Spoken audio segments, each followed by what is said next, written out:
Hi, എല്ലാവർക്കും happy mothers day wishes. എല്ലാവർക്കും ഷെറിസ് food ഗാലറിയിലേക്ക് സ്വാഗതം. അപ്പോൾ തമ്മിൽ കണ്ടപ്പോൾ നിങ്ങൾക്ക് മനസ്സിലായി കാണുമല്ലോ. അപ്പോൾ ഞാൻ തലേന്ന് ഉഴുന്നും അരിയും വെള്ളത്തിലിട്ടിട്ടുണ്ടായിരുന്നു. ഉഴുന്നെന്ന് പറയുന്നത് ഇതുപോലെ 2 ഗ്ലാസ് ആണെങ്കിൽ അരി 4 ഗ്ലാസ്. നിങ്ങൾ സാധാരണ എങ്ങനെയാണോ എടുക്കാന്ന് വെച്ചാൽ അതുപോലെ എടുത്തിട്ട് അരച്ച് വെക്കുക. നമ്മൾ സാധാരണ ദോശയ്ക്ക് അരക്കണ പോലെ തന്നെ അരച്ച് വെക്കുക. എന്നിട്ട് നമ്മൾ ഈ 5 ദോശയ്ക്ക് എടുക്കുന്നത് ഈ വെറും 5 തവി മാവാണ് കേട്ടോ. ഇത് കണ്ടോ. അപ്പൊ ഫസ്റ്റ് ദോശ ഉണ്ടാക്കാൻ വേണ്ടിയിട്ട് ഞാൻ കുറച്ച് മാവെടുത്ത് വെച്ചേക്കാണ്. ഓക്കെ, നമ്മൾ ആദ്യമായിട്ട് ഉണ്ടാക്കാൻ പോണ ദോശ ബീട്രൂട്ട് ദോശയാണ്. അതിന് വേണ്ടിയിട്ട് ഒരു ചെറിയ ബീട്രൂട്ട് കുക്കറിലിട്ട് നന്നായിട്ട് വേവിച്ച് എടുക്കുക. പിന്നെ അതിൽ വേണ്ടത് ഇഞ്ചിയാണ്. ഇഞ്ചി ഒരു ചെറിയ കഷ്ണം.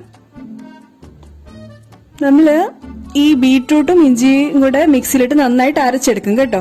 പിന്നെ വേണ്ടത് ഒരു നുള്ള് കുരുമുളക് പൊടിയാണ്. നിങ്ങളുടെ എരിവിനനുസരിച്ച് കൂട്ടാം. ഞാനിപ്പോൾ ഇവിടെ 1/4 ടീസ്പൂണാണ് എടുത്തേക്കുന്നത്. പിന്നെ ആവശ്യത്തിന് ഉപ്പ്.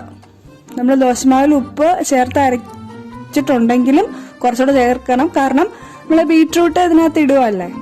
അപ്പം ഈ ദോശമാവിൻ്റെ ബാറ്ററിലേക്ക് ഞാൻ ബീട്രൂട്ട് അരച്ചത് ചേർത്തു. പിന്നെ കുരുമുളക് പൊടി, പിന്നെ ഉപ്പ്. ഇത് നന്നായിട്ട് മിക്സ് ചെയ്യണം. അപ്പം നമ്മൾ ഡെയിലി ഒരേ ടൈപ്പ് ദോശ ഉണ്ടാക്കി എടുക്കില്ല. അപ്പം ഇങ്ങനെ വ്യത്യസ്ത രീതിയിൽ നമുക്ക് ഉണ്ടാക്കി നോക്കാം. കണ്ടോ, ഇപ്പം ഇതിപ്പോൾ നല്ല കളറായിട്ടുണ്ട്. ദോശ നമുക്ക് ഉണ്ടാക്കാം. കണ്ടോ, ഇവിടെ ഒരു ദോശ റെഡി ആയി കഴിഞ്ഞു. ഇനി അടുത്തത് ക്യാരറ്റ് ദോശയാണ്. ക്യാരറ്റ് ദോശയ്ക്ക് വേണ്ടത് 1-2 ക്യാരറ്റ് നന്നായിട്ട് പുഴുങ്ങിയെടുക്കുക.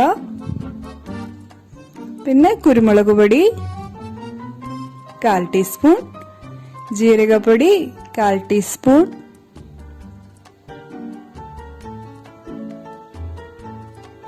നമ്മൾ ക്യാരറ്റ് നന്നായിട്ട് അരച്ചെടുക്കണം. ആ ക്യാരറ്റ് അരച്ചത് ഞാൻ ഈ ദോശമാവിന്റെ ബാറ്ററിലേക്ക് ഇടുകയാണ്. ഇതിപ്പം എന്താ പറയാ, ഒരു തവി മാവിനുള്ളതേ ഞങ്ങളുടെ കാണിച്ചിട്ടുള്ളൂ കേട്ടോ. അപ്പൊ നിങ്ങൾക്ക് അതിനനുസരിച്ചിട്ട് ക്യാരറ്റിന്റെ അളവൊക്കെ കൂട്ടാം. ജീരകപ്പൊടി, കുരുമുളക് പൊടി എല്ലാം ആഡ് ചെയ്തിട്ട് നന്നായിട്ട് മിക്സ് ചെയ്യാം.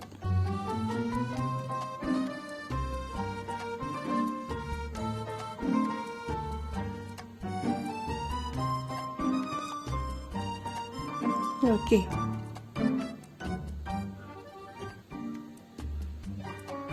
നമുക്ക് നന്നായിട്ട് മിക്സ് ചെയ്യാം. അതുപോലെ കല്ല് ചൂടാക്കാൻ വയ്ക്കുക. അതിനകത്ത് കുറച്ച് എണ്ണ തേച്ച് കൊടുക്കുക. അതിനുശേഷം ദോശമാവ് അതിലേക്ക് ഒഴിക്കുക.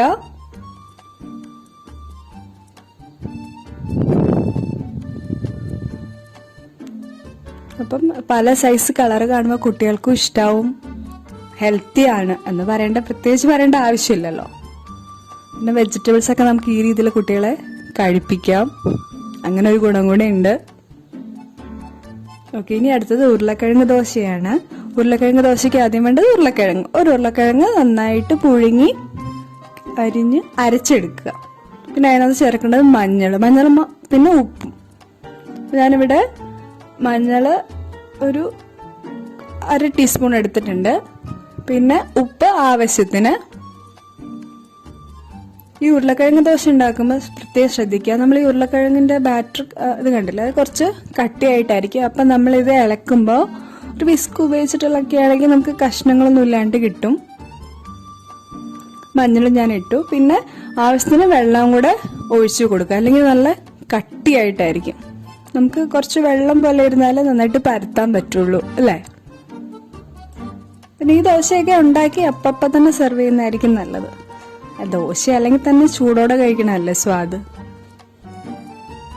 അപ്പം ഞാൻ ഉപ്പ് ഇട്ടു. ഇനി നന്നായിട്ട് വിസ്ക് കൊണ്ട് നന്നായിട്ട് ഇളക്കുക. അപ്പം നല്ല കട്ടിയായതുകൊണ്ട് കുറച്ച് വെള്ളം കൂടെ ഒഴിക്കുക. എനിക്കൊന്ന് കുട്ടികൾക്ക് ചിലപ്പോൾ ഏറ്റവും ഇഷ്ടപ്പെടുന്ന ഇതായിരിക്കും, ഉരുളക്കിഴങ്ങ് ദോശയായിരിക്കും.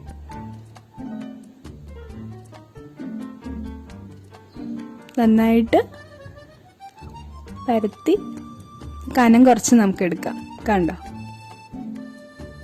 ഇനി ചീര കൊണ്ടുള്ള ദോശയാണ്. ചീര കൊണ്ടുള്ള ദോശയ്ക്ക് വേണ്ടത് ചീര, ഓഫ്കോഴ്സ് ചീര, പച്ച ചീര, പിന്നെ ഒരു പച്ചമുളക്. ഇത് രണ്ടും കൂടെ നമ്മൾ മിക്സിയിൽ നന്നായിട്ട് അരച്ചെടുക്കുക. പിന്നെ ഒരല്പം ഉപ്പ്. ഇലയായതുകൊണ്ട് ഒരുപാട് ഉപ്പിന്റെ ആവശ്യമില്ല. നമ്മൾ ദോശമാവിലേക്ക് എല്ലാത്തിനും ഞാൻ ഒരു തവിയായിട്ടോ എടുത്തേക്കണേ. ഒരു തവി മാവിലേക്ക് ഞാൻ നമ്മൾ ഈ അരച്ച ചീരയും പച്ചമുളകും കൂടെ അരച്ച് ഇതിലേക്ക് ചേർക്കുന്നു. എന്നിട്ട് നന്നായിട്ട് ഇളക്കുക. അപ്പം നമ്മുടെ ഗ്രീൻ കളർ ദോശ റെഡിയാവും. അപ്പം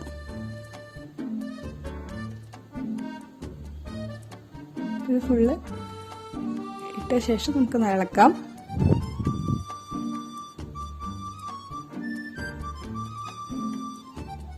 ഇത് നിങ്ങൾക്ക് നിങ്ങളുടേതായ എക്സ്പെരിമെന്റ് ചേർത്ത് ഇതിനകത്ത് വേറെ എന്തെങ്കിലുമൊക്കെ ചേർക്കാം കേട്ടോ.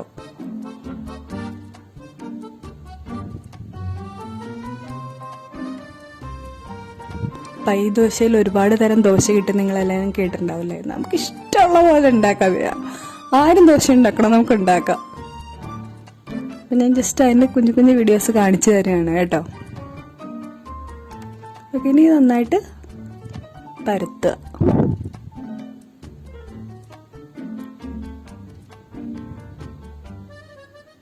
അപ്പൊ കുറച്ച് വെള്ളം പോലെ, ഒരുപാട് വെള്ളമാവാൻ പാടില്ല, വെള്ളം പോലെ നമുക്ക് നല്ല നൈസായിട്ട് പരത്തിയെടുക്കാൻ പറ്റും.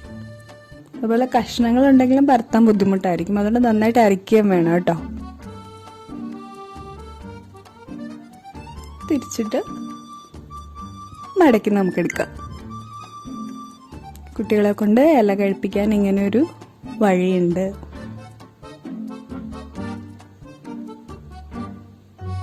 ഇനി മത്തങ്ങ ദോശ, അതായത് പംകിൻ ദോശ.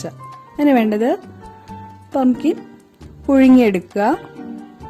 പിന്നെ അതിലേക്ക് കായപ്പൊടി ഉണ്ടല്ലോ, അത് ഒരു 1/4 ടീസ്പൂൺ ചേർക്കുക. പിന്നെ ഉപ്പ്. പംകിൻ നന്നായിട്ട് അരച്ചെടുക്കണം.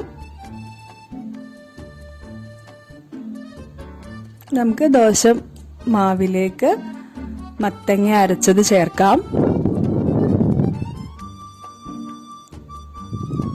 ഓക്കെ, മത്തങ്ങ അരച്ച് ചേർത്ത് അതിനുശേഷം കായപ്പൊടിയും ചേർക്കാം. നിങ്ങൾക്ക് മറ്റെന്തെങ്കിലും ഫ്ലേവറാണ് ചേർക്കാൻ തോന്നുന്നെങ്കിൽ അത് ചേർക്കാം കേട്ടോ. ഇത് ഒരു പ്രത്യേക ടേസ്റ്റാണ്.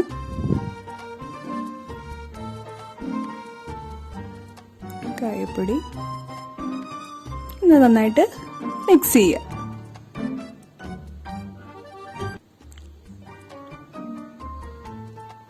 ഉപ്പിടുക.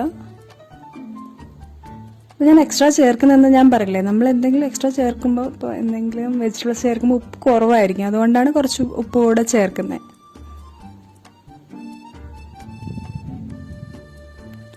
കല്ലിലേക്ക് ഇത് പരത്തുക, എടുക്കുക, അത്രേ ഉള്ളൂ. കണ്ടില്ലേ? ഭയങ്കര കളർഫുൾ ആയിരിക്കും നമ്മുടെ പ്ലേറ്റ്. ഇങ്ങനെ ദോശയൊക്കെ ഉണ്ടാക്കുമ്പോൾ കുറച്ച് സാമ്പാർ, കുറച്ച് ചമ്മന്തി, അങ്ങനെ പല വെറൈറ്റി കളറായിരിക്കും നമ്മുടെ. അപ്പം അത് തന്നെ എന്താ പറയുക, നമ്മുടെ കണ്ണുകൾക്ക് ഇഷ്ടപ്പെടുന്ന, നമ്മുടെ വായിക്കും എന്താ പറയുക, അവരെ ആകർഷിക്കാനൊരു കഴിവുണ്ടെന്നാണ് പറയണേ. അപ്പം തീർച്ചയായിട്ടും അത് കാണുമ്പോൾ നല്ല രസമല്ലേ, എല്ലാവർക്കും ഇഷ്ടപ്പെടും.